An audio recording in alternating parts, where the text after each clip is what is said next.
Hello, everyone. Michael Chave here from Aquascape Odyssey. Excited today to go through and help spread my knowledge of keeping Caridina shrimp in your studio or in your home or in your office, wherever you're keeping them. Let's go through and talk about the journey so you don't make the same mistakes that I did when starting out within the hobby. So first and foremost, I started out with the smaller tank because I don't have a large studio. That was definitely error number one. So first and foremost, you should be cautious about what tank size you are starting out with. That is because there are water parameters that are specific for Caridina shrimp that are completely different for Caridina shrimp or just fish in general. Now, that being said, some fish like more of a lower pH, but again, not going to get too much into the fish route. We're going to be talking about Caridina shrimp today because that's why you're watching this video. So tank size.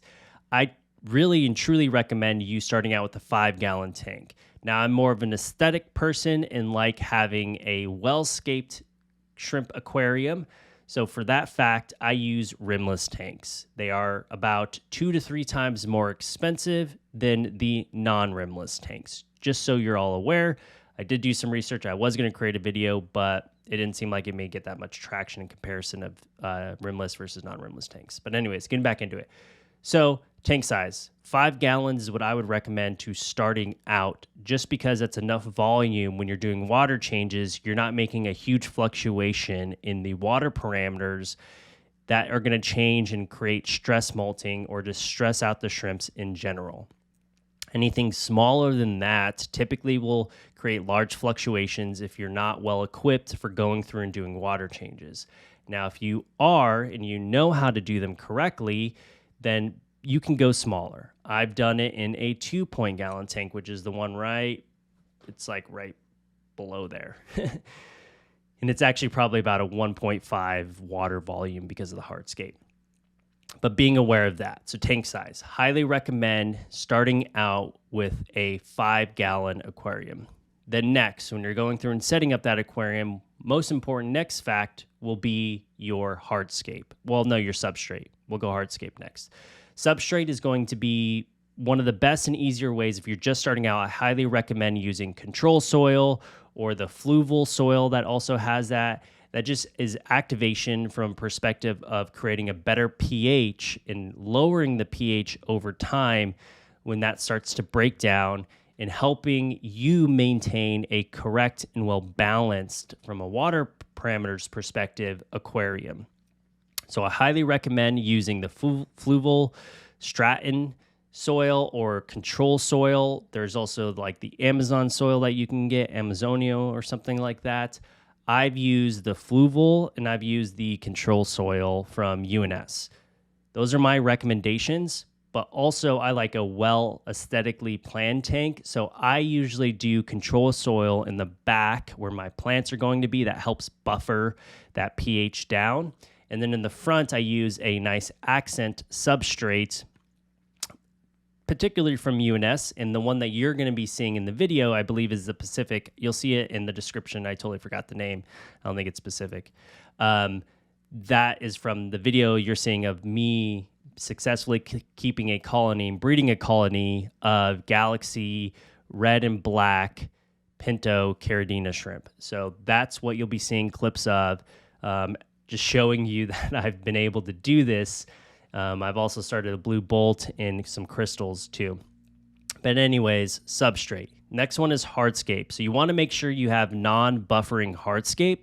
So Sirius stone, you can use it if you're well equipped to making sure you're testing the pH, because you don't want a higher pH when Sirius stone or stone that is a buffering stone, that non-buffering stone, starts to higher that pH. So you want to be hyper aware of that when you're going through. Again, non-buffering, meaning that it's not going to buffer your pH up or down. It's going to stay neutral. The soil is going to help buffer it and make it lower, especially the control soil or the fluval soil that they have. So just being aware of that. Hardscape, very important, I would say, unless you're knowledgeable in checking. What is it? Is it a non-buffering hardscape or buffering hardscape? So serious stone is not the best. So just be aware when you're going through, excuse me, when you're checking out your hardscape, be aware of that. Another thing to add, definitely very important, and I highly recommend it because it builds up biofilm on it. For your hardscape would be wood, and it actually buffers, so it's lowering that pH to more of an acidic level, which is what you want for your Caridina shrimp. So definitely recommend adding some type of wood into your aquarium, especially if it's going to be a Caridina shrimp tank. Perfect. So now we have the tank, we have the substrate, we have the hardscape covered, plants. Highly recommend in any aquarium that you have adding plants, right? This is not coming from a breeder perspective where you're just going to have maybe the fluvial soil and an air filtration filter that you're going to use for it. That's not what my game is. I like a well aesthetically laid out aquarium with some beautiful Caridina shrimp, and then we'll talk about co-inhabitants that you would have with them. But okay.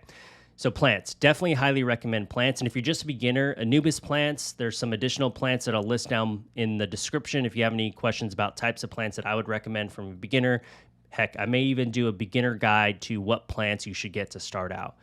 But going through, adding that, also moss. Moss creates a safe space for all of the babies and the fry that end up happening. I highly recommend adding Java moss. Any type of moss. I don't prefer Java moss. I prefer Christmas moss because the look of it. So any type of moss that you can add into your aquarium, definitely recommend adding moss. It creates a safe shelter place because they're used to being preyed upon. So definitely recommend Java moss. It's a great way for them to release their fry as well. So highly recommend Java moss too. Perfect. It's now water. What are we going to go through and add from a water perspective? So you need to be hyper aware. I would not go through and grab tap water with some type of dechlor in it. I highly recommend if you're in an area that does have RODI, or you can even go through and get an RODI in your home. So RODI is reverse osmosis, something else. I don't know what the DI stands for.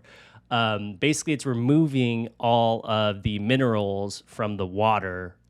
And you can test it when you get it from a pH meter. I highly recommend getting one, and you'll see one popping up here that I did just to show you what my current state of my current tank is, and the result of you seeing these clips of my Galaxy Caridina shrimp just flourishing in a colony perspective. But RODI water. Now, you can't just add RODI water because there needs to be minerals added to it that are specific for Caridina shrimp. So Caridina shrimp do not prefer or do not like to have a KH. So when you're going through and adding RDI, you need to remineralize it. And tried and true, live by this day in and day out. I highly recommend using the salty shrimp remineralizer called B shrimp. I don't think it's going to focus, but it's called B shrimp. It's only GH+. So it's only adding GH remineralized into that water. So when you're going through and doing a full water change, not a full water change, my full water change would be like a 20%. You're going to remineralize the RODI water and add that back into the aquarium. I only add amounts back to where I originally took it from too. So quick tip there, do not fill it back up to the top. You should then be topping off to the part where it was with RODI water by itself. So I have two jugs. I have one that's just RODI, and then I have another jug that's specific for getting RODI and remineralizing it, so I have a stock of both whenever I'm doing tank maintenance or removing water volume from that aquarium. If I'm not going to maintenance that weekend, I'll do a water change of 20%, sometimes maybe even 10%, up to the point of where it was from evaporation, and then I'll top the rest off with RODI water. Why is that? You don't want to be adding too much GH back into the tank than where it was before when you initially started the tank. So when you're starting out the tank, you're filling up with brand new water. All of that water is the same GH. Hopefully, you're not adding two different times back into the aquarium or two different measurements.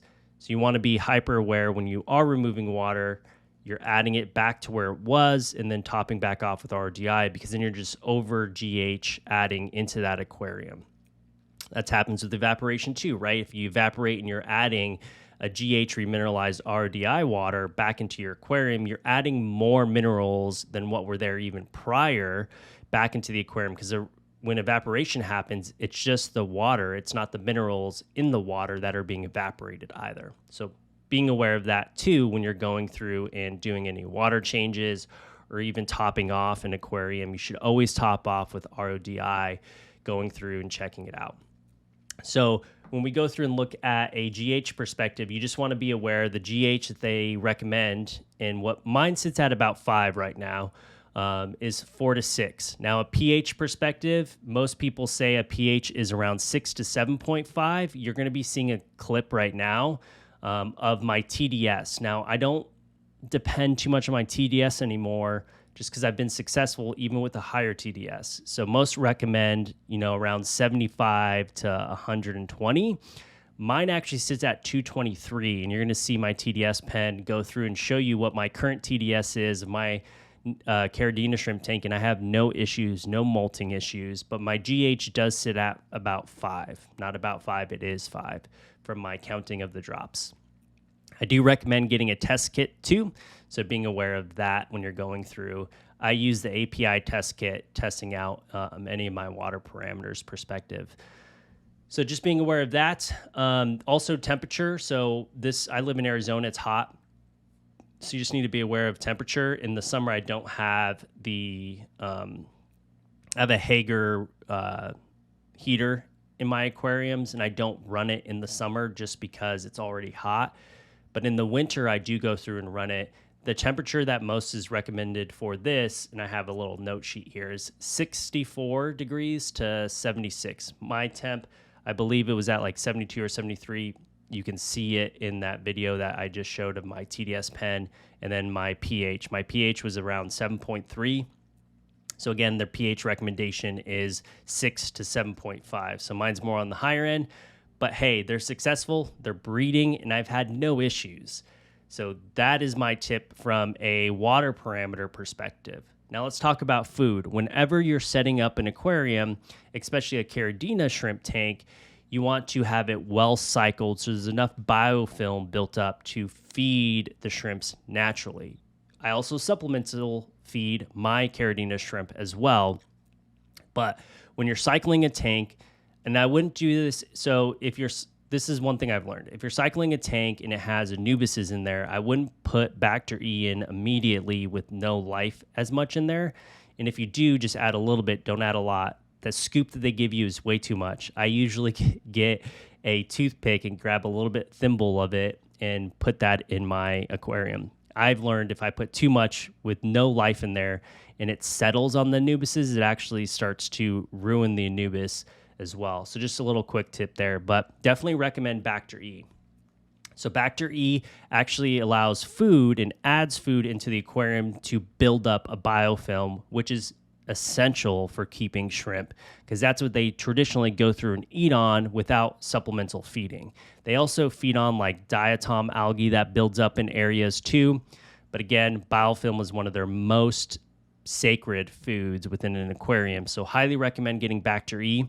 I typically even add it not just when I'm cycling, but also when I'm going through and doing water changes.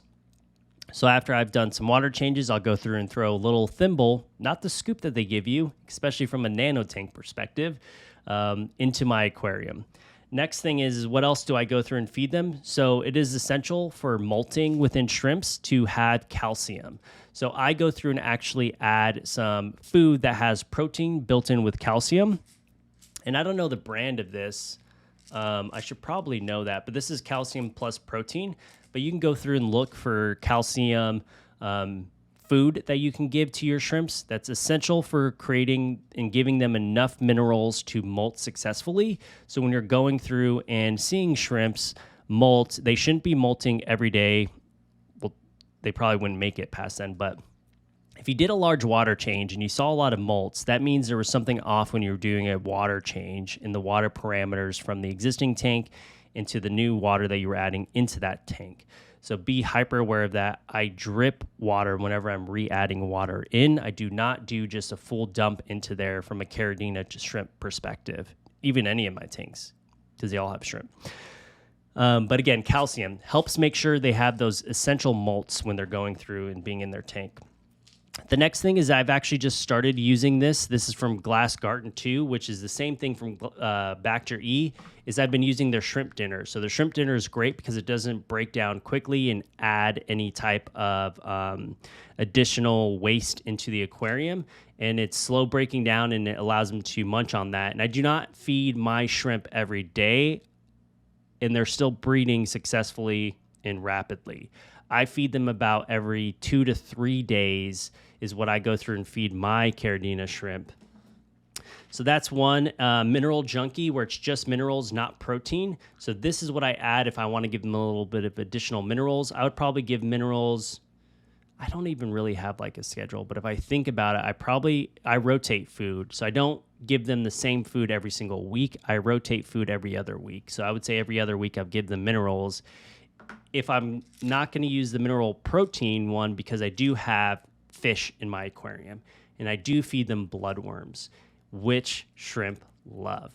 So bloodworms give them the proteins, and I would just give them minerals, not mineral and protein. The other thing is algae wafers. You can go through and get these mini algae wafers. They love these. They go wild. They go bananas over these. So definitely the mini ones, because you don't want to have a lot of leftover food in your aquarium. So definitely highly recommend, because you don't want to have ammonia spikes. You definitely want to have these mini algae wafers. So again, make sure your tank is well cycled before adding Caridina shrimp. I cycle my Caridina shrimp tanks for about 2 months before I add them. I know it's hard. I hate waiting but do it. That way there's enough biofilm, and then you can start supplementally feeding, and you don't have to worry about water parameter change or fluctuations in like ammonia spikes. It's cycled. There's enough beneficial bacteria in the aquarium to break down anything, even though shrimp don't have a lot of waste, but I like adding fish with mine. So again, mini algae wafers. Now let's talk about inhabitants. What can you add with your Caridina shrimp? So I prefer any nano fish that isn't truly carnivore in their nature, or predatory, I guess you would say. So I've had great success with chili rasboras in this tank, and none of them go through and eat any of the fry. So I highly recommend chili rasboras. Then I also have in my Caridina and Neo Caridina tank, the 20-gallon, I have Galaxy Pearl Danios. Now those CPDs I question because I don't have as much breeding habits in there. I do see a lot of fry, but then I don't see a lot of adults. So I truly think that they are claimed to be fine, but they do sometimes eat. I do think that they tend to eat fry that swim around. So it's up to you. If you want an overabundance like I have in the videos you're seeing, definitely recommend chili rasbora. In my other tanks, I would say about 20% of them make it to full adult stage. The next one we'll be going through and talking about other inhabitants. So those are just the ones that I've tried from a nano perspective. I also have had like green tetras, ember tetras. Those have all been fine as well. So definitely recommend those two. Those were better, I would say, than the Galaxy Pearls. So the CPDs, Celestial Pearls. Why did I say Galaxy Pearls? Celestial Pearls. CPDs, because CPDs, if you watch them, they can maintain a slow swim area versus tetras like ember tetras and green tetras, where they're elongated swim schooling fish. CPDs can maintain a small area of flutter, and that allows them, I feel like, to get in those smaller areas and eat those shrimp. So anyways, detour back to what we were getting to. Going through and talking about snails. Snails are essential, and I believe are very beneficial to have with your shrimp too. I prefer rabbit snails if you're able to. You can't really keep them as much with Caridina shrimp because they need a higher mineral content. So what do I recommend for Caridina shrimp? I recommend nearite snails, and I've also had success with trapdoor Japanese trapdoor snails too. Those are fun to watch. They love riding the snails and going along. So neurite snails help break down matter and also eat algae. And then you also have the ability to have additional snails that kind of match with that water parameter. Not recommending rabbit snails, which I love, but Japanese trapdoors are just as gorgeous and fun to watch too. And those have been successful with the same water parameter standpoint of adding those into the aquarium. Well, that being said, we've talked about setting up your tank, picking your tank size, your substrate, all the way to your hardscape, what plants to add. And then we went and talked about the water parameters. We then went and talked about the food for them as well. So these are my tips. Hopefully you found this video helpful. And if you did, please take this moment to like and subscribe to the channel. It truly helps me out. And if you want, comment. Ask me any questions you have. If you have any opinions that differ from my experience, please add them. It helps the community move forward and bridge that gap of more people into this Caridina shrimp game too. And I want all of you to join me in this fun that I have with my Caridina shrimp and seeing them flourish just like you've seen in the clips here today. But until next time, I'll see you all then, and truly enjoy and appreciate every single one of you tuning in to this channel.